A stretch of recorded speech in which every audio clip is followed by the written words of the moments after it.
Aurora James stood beneath the shimmering chandelier of the Grand Marquette Hall, dressed in an elegant white gown that she had once dreamed of wearing since she was a child.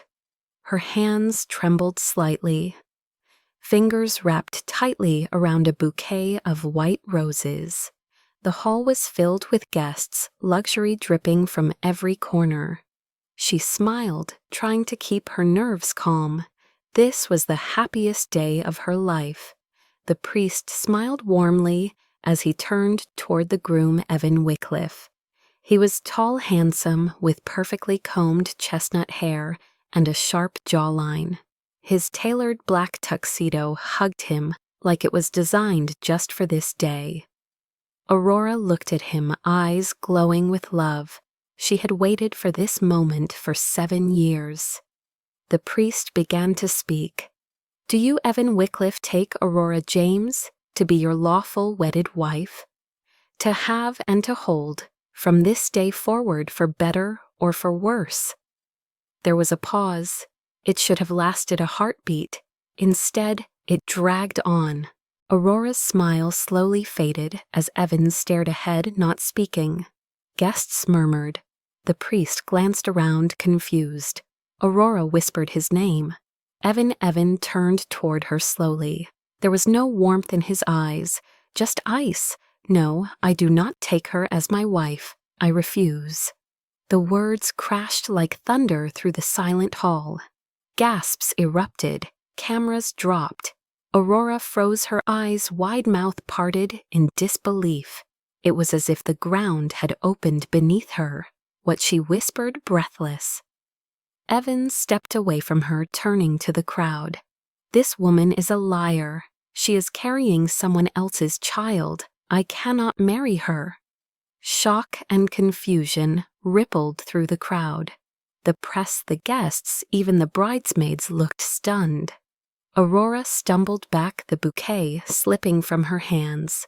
Her legs gave way, and she fell to her knees on the white aisle carpet. The blood drained from her face. "That's not true," she gasped. "Evan, please, you know that's not true." But Evan didn't look back. He walked away calmly, like he had simply canceled a meeting, not a wedding. Aurora's father rushed forward, not to console her, but to grab her by the arm. "You've humiliated us," he hissed. "You have no place in my house anymore." Before she could respond, her vision blurred. Her abdomen twisted in pain. A sharp cramp hit her lower stomach. She doubled over, and the first drops of blood stained the front of her gown. Someone screamed. A woman in the back shouted for an ambulance, but all Aurora could hear was the echo of Evan's voice. "She is carrying someone else's child." She clutched her stomach, tears streaming down her face as the world around her became a blur of panic and chaos. That was the day everything was taken from her. Her love, her family, her dignity, and maybe her baby. Aurora James was not born into wealth or privilege. She grew up in a modest suburb of Philadelphia with her father, Richard James, a strict but hard-working man who ran a small carpentry business. Her mother had passed away when Aurora was only 10 years old, leaving behind a silence in the house that never fully faded. Her father buried his grief in discipline, and Aurora learned early to rely on herself. She excelled in school, driven by the dream of becoming an architect, a dream her mother once shared with her. Her talent earned her a scholarship at one of the top universities, and it was there during her second year that she met Evan Wycliffe. He was everything she wasn't. Charming, confident, born into a wealthy family heir to Wycliffe Holdings, a real estate empire that practically built half of the city. He was a senior when she was a sophomore, and their paths crossed during a campus architecture exhibition. He praised her design, called her brilliant, and from that day, he pursued her relentlessly. Aurora was hesitant at first, unsure why someone like him would be interested in someone like her. But Evan made her feel seen, chosen, special. Their relationship quickly became the talk of the campus. He was the golden boy, and she was the talented girl from nowhere who had captured his heart. For 7 years through her graduation, her internship, and his ascent to executive status in the family business, they were inseparable. Aurora supported him during his struggles with his overbearing father, and he stood by her when her father fell ill. When Evan proposed, it felt like the perfect culmination of their story. She said yes without hesitation, but the cracks had already begun to show. Evan had changed. After taking over more responsibilities at Wycliffe Holdings, he became cold, distracted, impatient. He spent more time at corporate events, less time with her. He began comparing her to other women, richer, more polished, more connected. His sister Lilith never liked Aurora. She saw her as a threat to the Wycliffe name. Lilith often made snide remarks, questioned her intentions, and pushed rumors within their social circles. Aurora tried to ignore it, thinking love would win. And then came the pregnancy. It wasn't planned, but Aurora was happy. She had imagined starting a family with Evan for years. When she told him, he was silent. Then he smiled and said he needed time. She thought it meant he was overwhelmed. What she didn't know was that Lilith had already gotten into his ear. Lilith fabricated a story, faked text messages, hired someone to pose as an ex-lover, and even manipulated a paternity report that said the child might not be Evan's. Evan, already stressed and doubting, believed it. But instead of confronting Aurora, he planned something far worse. He would expose her on the wedding day, publicly humiliate her, and rid himself of the scandal in one move. Aurora had no idea. In her mind, the wedding was still a celebration of love. Her father, although reluctant about Evan's wealth, had approved the match for its potential. Aurora had chosen the dress herself, designed some of the decorations, and even handwritten her vows. She thought this was the beginning of her forever. But instead, it became the beginning of her undoing. The moment Evan walked out, everything collapsed. Her father disowned her. Friends disappeared. The media ran headlines calling her a fraud. She became the villain in a story she didn't write. She left the hospital alone. The baby had survived, but Aurora had nothing. No home, no job, no one. She wandered the city for days before finding shelter in a crumbling room above a rundown cafe in South Philly. She found work wiping tables and mopping floors. She sold her laptop, her jewelry, everything except a single ultrasound photo tucked into her wallet. Every night she stared at that photo and whispered, "We're going to be okay, somehow." Because even if no one else believed her, Aurora knew the truth. That child was Evan's, and no matter how far she had fallen, she would find a way to rise again. Aurora's life settled into a quiet rhythm of survival. Each day was a loop of waking up before dawn, opening the cafe cleaning tables, serving coffee, and closing up late into the night. Her body ached constantly, but she never complained. She couldn't afford to. The pregnancy progressed slowly, and despite the emotional strain, the baby was healthy. That was her one anchor, the silent heartbeat within her. It was on one particularly cold morning, just as the cafe's neon sign flickered awake, that he first walked in. Tall, dark-haired, dressed in a plain hoodie and jeans. He looked completely out of place in the rundown cafe, but his presence was calm, grounded. Aurora glanced up, as he approached the counter, brushing snow from his shoulders. "Black coffee, no sugar," he said with a gentle voice. Aurora prepared it and handed it over without a word. He didn't smile, but his eyes lingered on her a moment longer than expected. The next day he returned, and the next, always the same order, always the same quiet demeanor. After a week, he finally asked her name. "Aurora," she replied. "That's a beautiful name," he said before walking out. Something about his presence unsettled her, but not in a bad way. It was unfamiliar, yet comforting. She noticed how he held the door for older customers, how he helped a little girl pick up her fallen coins, how he sat by the window and simply watched the world without judgment. His name, she later learned, was Liam. He never said much about himself, only that he worked remotely and preferred quiet places. They began exchanging short conversations, then longer ones. Aurora found herself smiling for the first time in months. Liam noticed the way she rubbed her lower back after long shifts and began helping her close the cafe at night. He once brought her a heating pad and left it on the counter without saying a word. When she asked why, he simply replied, "You looked like you needed it." Aurora was wary at first. She had trusted before and been shattered. But Liam never pushed, never asked questions she wasn't ready to answer. One night after closing, she slipped and nearly fell while carrying a trash bag outside. Liam caught her just in time. "Are you okay?" he asked, his arms steadying her.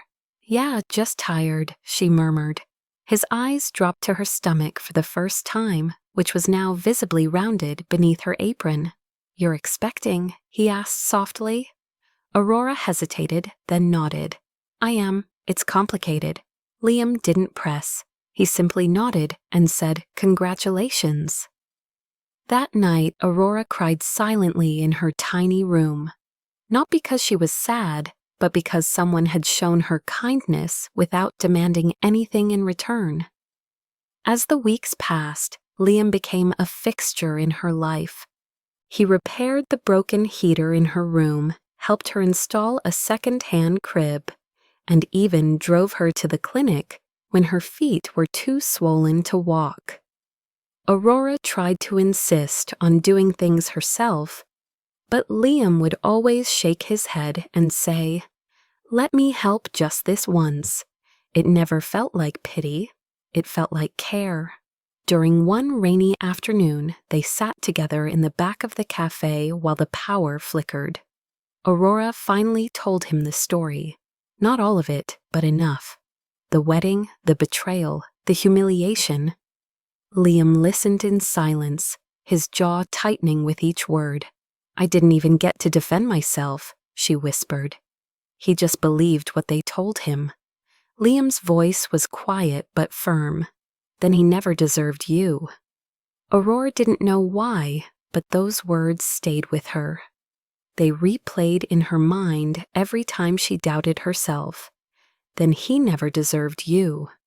One evening, Liam brought her a small box. Inside was a used camera. "I noticed you sketch building facades in that notebook of yours," he said. "Thought you might enjoy capturing them too." Aurora looked at him stunned. No one had given her a gift since her mother died. She took the camera with trembling hands. "Thank you," she whispered. "It's nothing," he replied, but his eyes lingered on her with an emotion she couldn't quite define. Their bond grew unspoken, but real. He made her laugh, something she thought she had forgotten how to do. She noticed the little things about him, how he always sat facing the door, how he avoided crowded places, how his phone was always on silent. Aurora started wondering who Liam really was. He said he worked in tech, but he never talked about his job. He never bragged, never wore anything flashy, never spoke about money. But one day she saw the way he paid for groceries at the corner store. No hesitation, always in cash, always generous with tips. She saw the way people seemed to respect him instinctively, even without knowing who he was. There was more to Liam than he let on, but Aurora wasn't ready to ask, not yet. Her heart was healing slowly, and for now his quiet presence was enough. What she didn't know was that Liam had secrets of his own, and soon those secrets would change her life in ways she never imagined. Aurora had always trusted her instincts. They were what helped her survive in a world that had turned against her. But lately something in her gut told her there was more to Liam than met the eye. He was consistent, kind, and unshakably calm, but he was also private, almost too private. One night after her shift ended early, Aurora was walking past the alley near the back of the cafe when she heard a voice that made her blood run cold. It was Lilith Evans' sister, standing by a sleek black car speaking into her phone. Aurora ducked behind a dumpster, careful not to make a sound. "I told you she wouldn't make it through the wedding," Lilith said coldly. Evan believed everything. He still does. That paternity test completely fabricated. She laughed. It was too easy. "We had to get rid of her. She's nothing but a liability." Aurora's heart pounded. Her head was spinning. Lilith had planned everything. The false accusation, the betrayal, the public humiliation. It wasn't Evan alone. He had been manipulated, controlled, and he had believed it. Aurora waited until Lilith drove away before emerging, hands trembling. That night she couldn't sleep. She kept hearing the word, fabricated, echoing in her mind. Her chest tightened with the weight of injustice. The world had seen her as a disgrace, and all of it was based on lies. She knew she needed proof. The next morning, she contacted an old friend from college, Maya, who now worked at a small private investigation firm. They hadn't spoken in years, but Maya agreed to meet. Over coffee, Aurora explained everything she had overheard. Maya leaned forward. "If you're right, we can expose them, but it'll take time. I need to trace the lab report, find any digital trails. Maybe track communication between Lilith and the people who staged this." Aurora nodded. "I'm ready. I have nothing left to lose." Days passed, then weeks. Maya sent updates regularly. The paternity test fake. It had never been processed through a certified lab. The supposed messages from another man created on a spoofed number.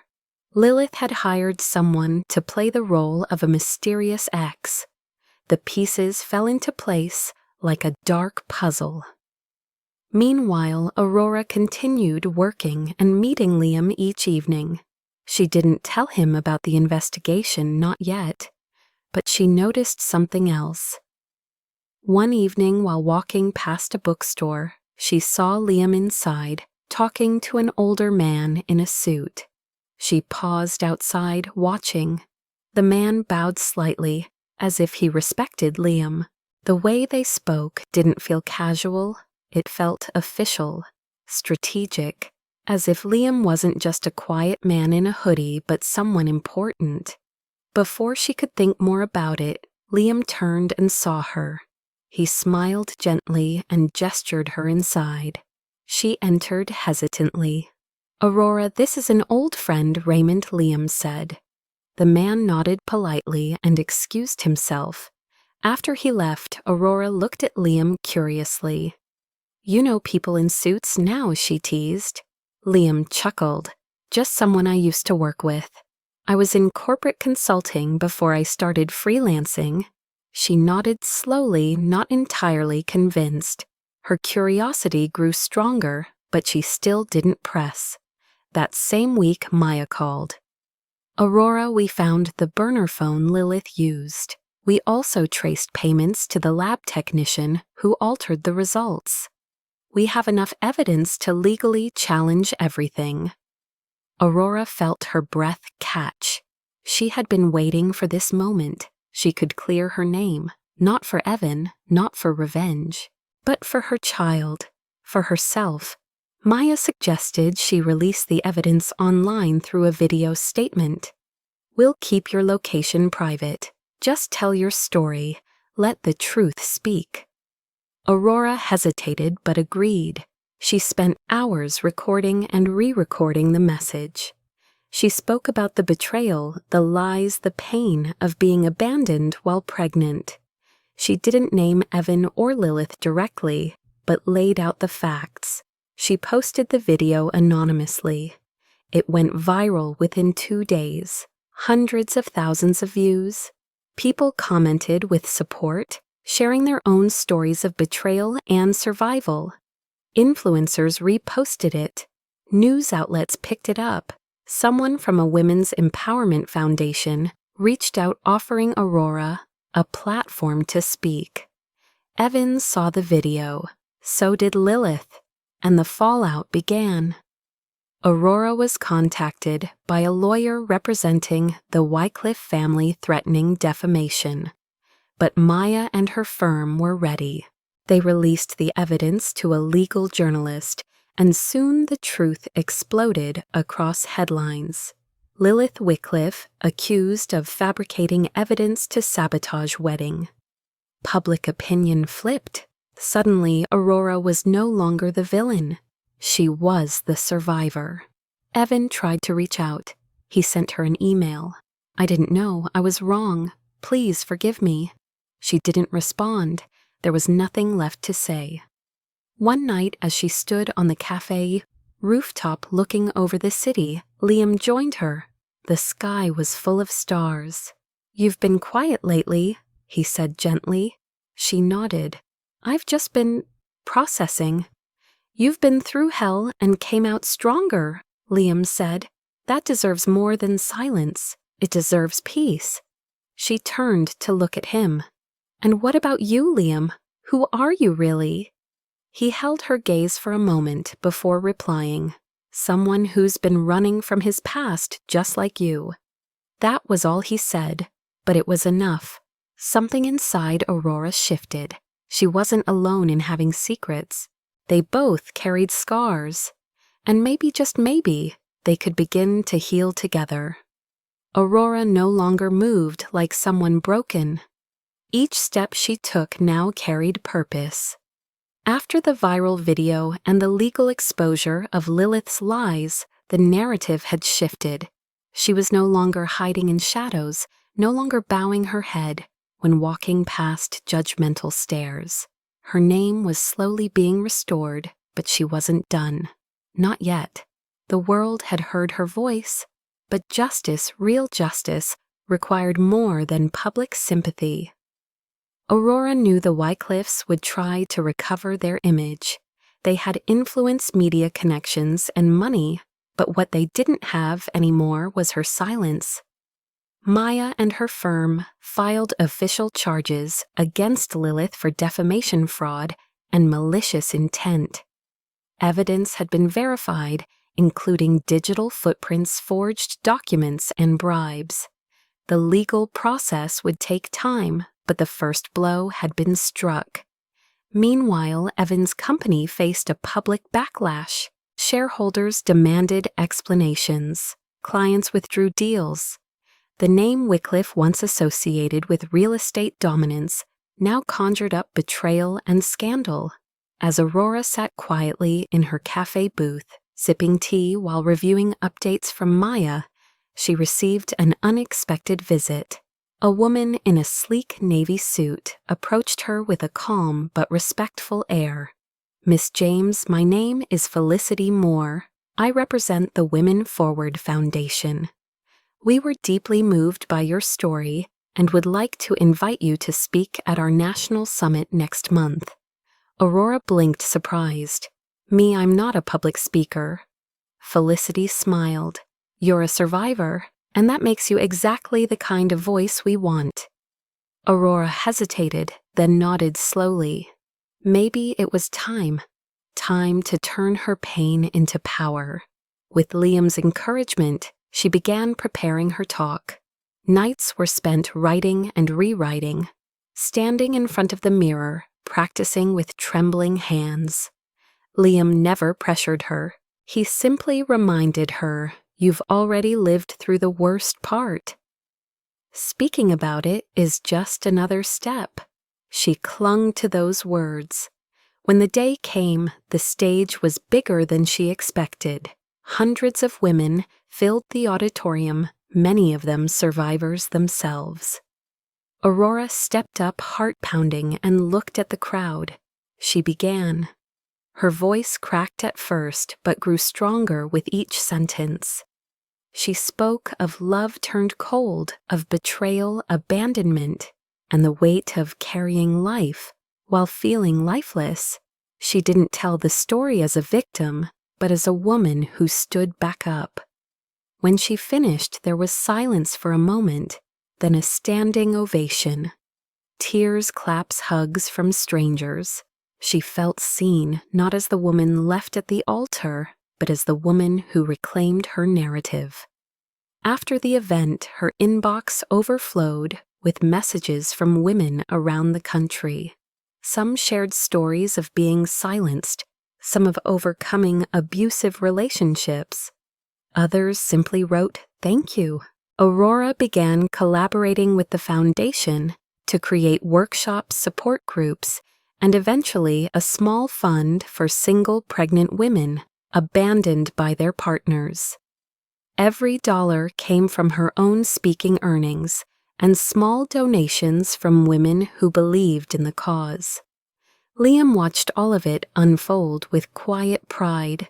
He never stood in the spotlight, never took credit, but he was always there. Fixing her laptop when it crashed, carrying water bottles backstage, driving her to late-night interviews.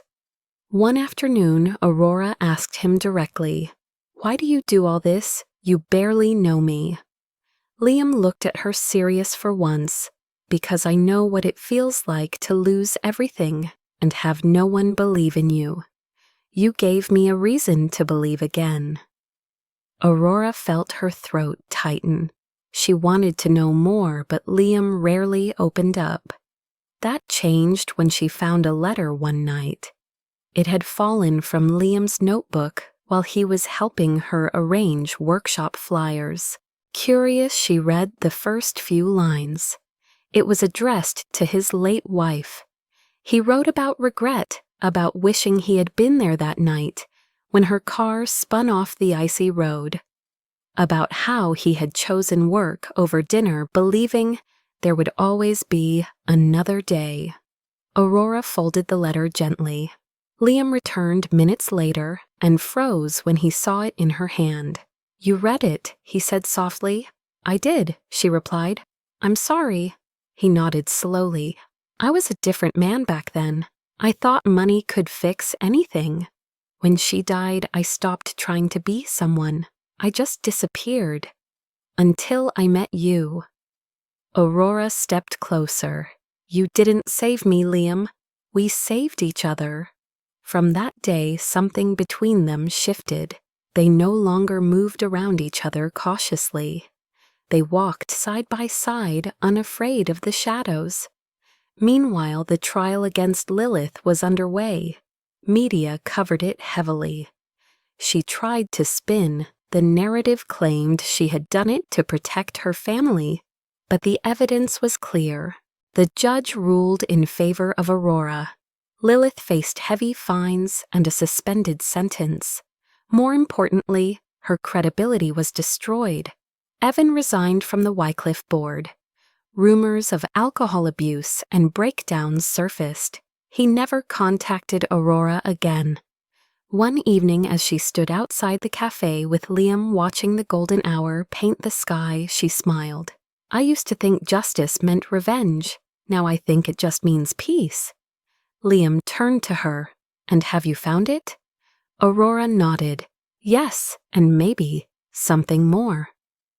Liam reached into his pocket and pulled out a small velvet box. No fancy speeches, just a soft question. Will you let me stand beside you for whatever comes next? Aurora's heart swelled. She didn't need the box or the ring or the promise of forever. All she needed was this moment. Yes, she whispered. I will. Aurora never asked Liam about money, and he never offered details. Their relationship had never been built on wealth titles or material gestures. It was built in the quiet spaces between struggle and recovery.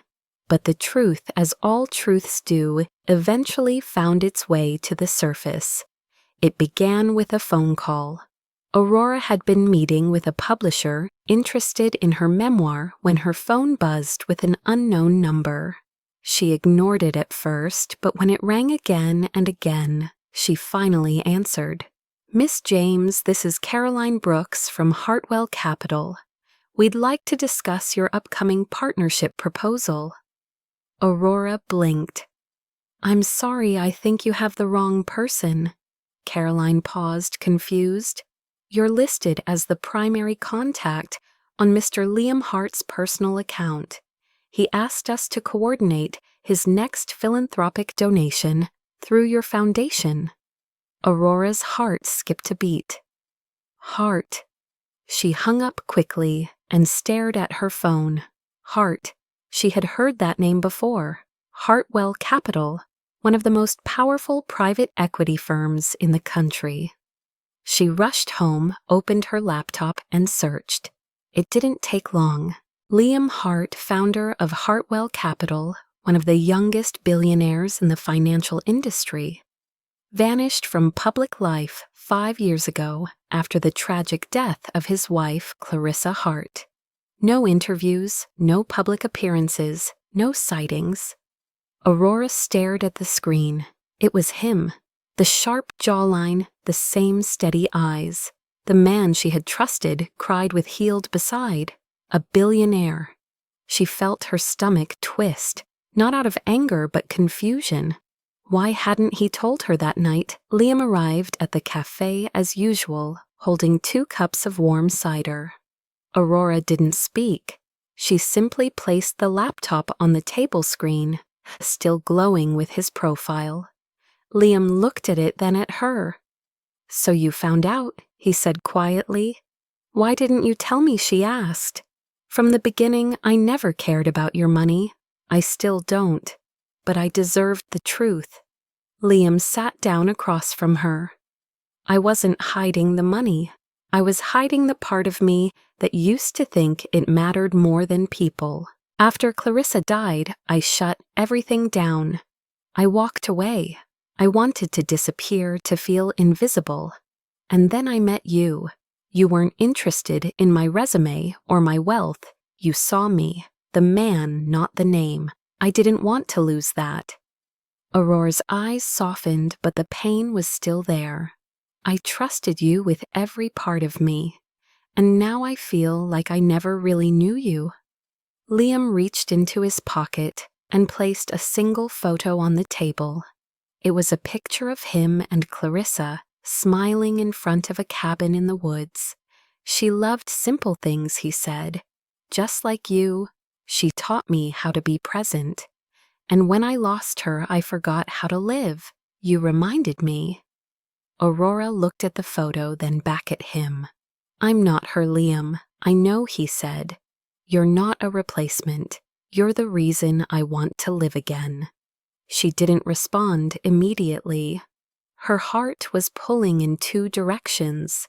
But deep down, she knew Liam's silence hadn't come from arrogance. It had come from pain.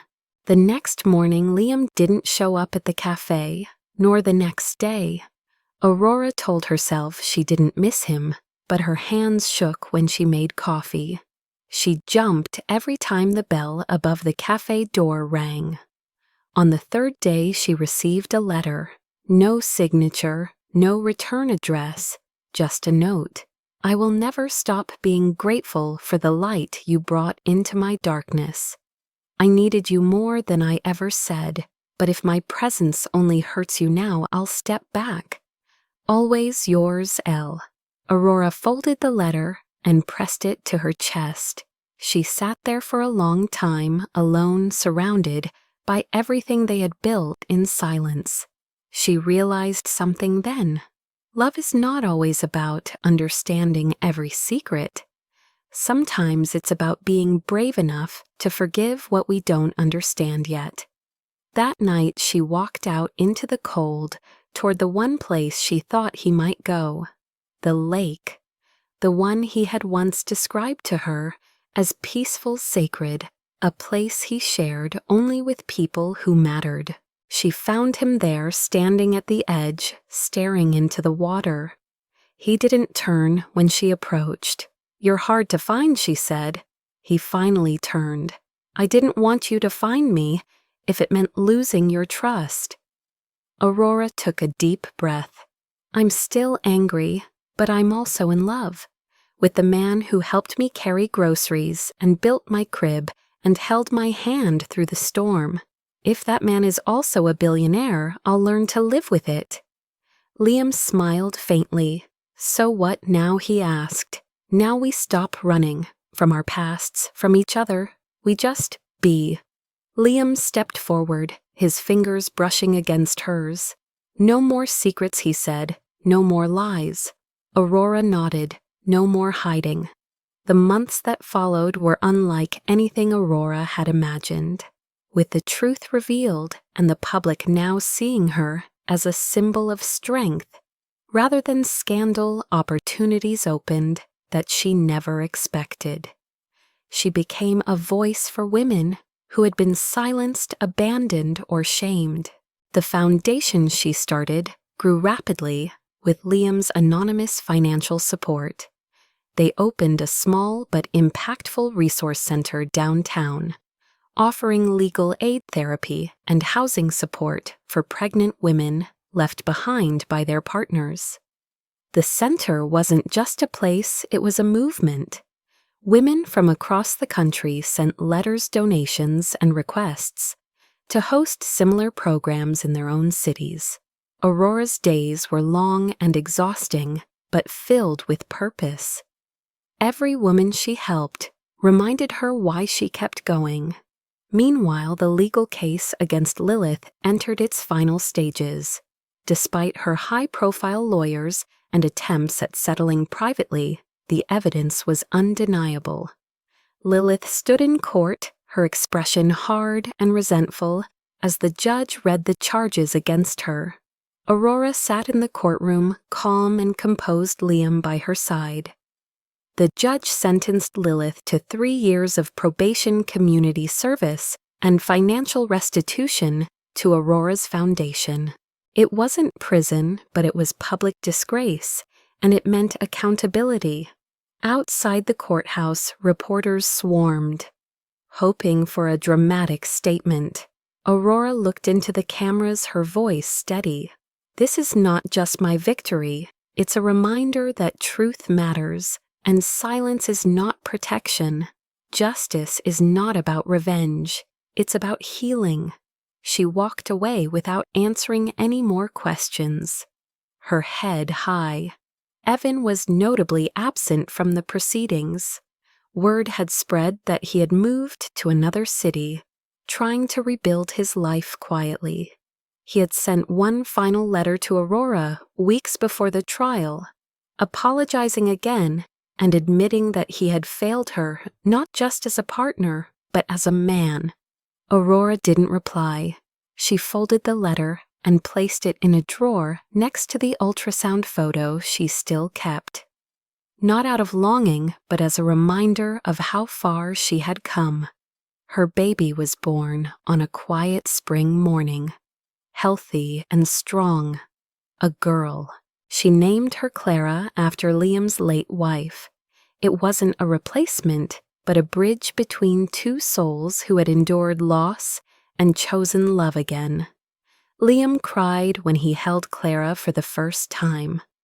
Aurora watched him, remembering the man who had once stood at the edge of a lake, lost and unsure, now cradling new life in his arms, with eyes full of hope. Parenthood changed them.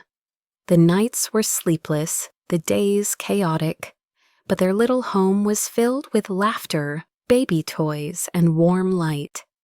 Liam stepped back from his company, entirely choosing to become a full-time father and quiet investor in causes he believed in.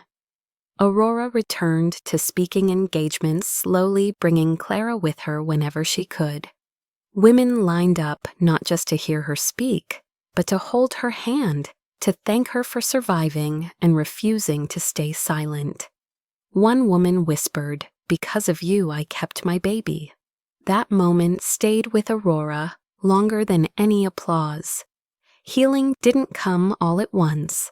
There were still nights when she woke up from old nightmares, when memories of that ruined wedding day resurfaced like distant echoes. But Liam was always there, holding her hand in the dark, whispering, "You're safe now."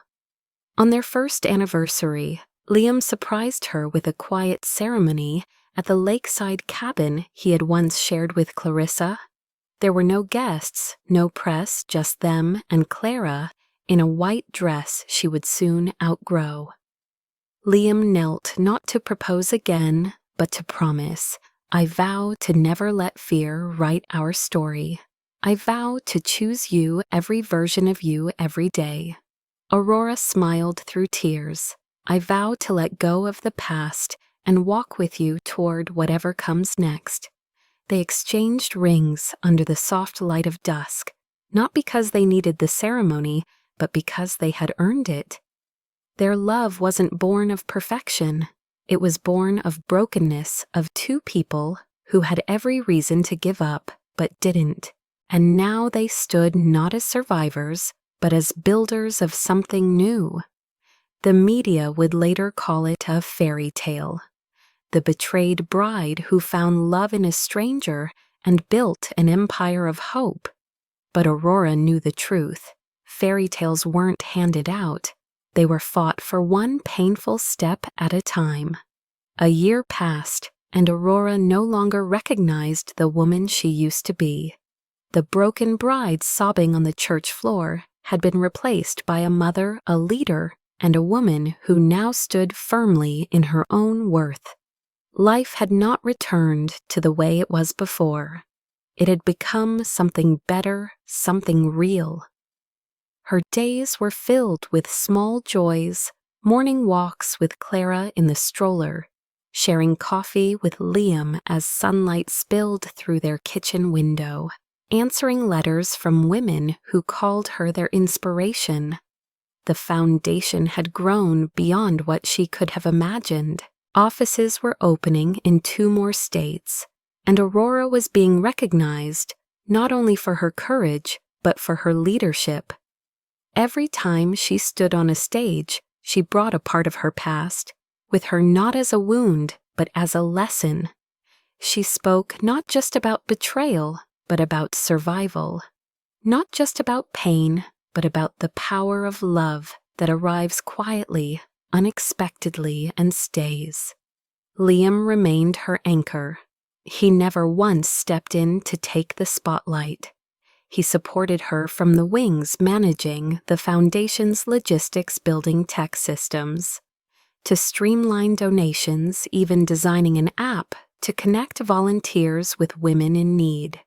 But at home, he was just dad.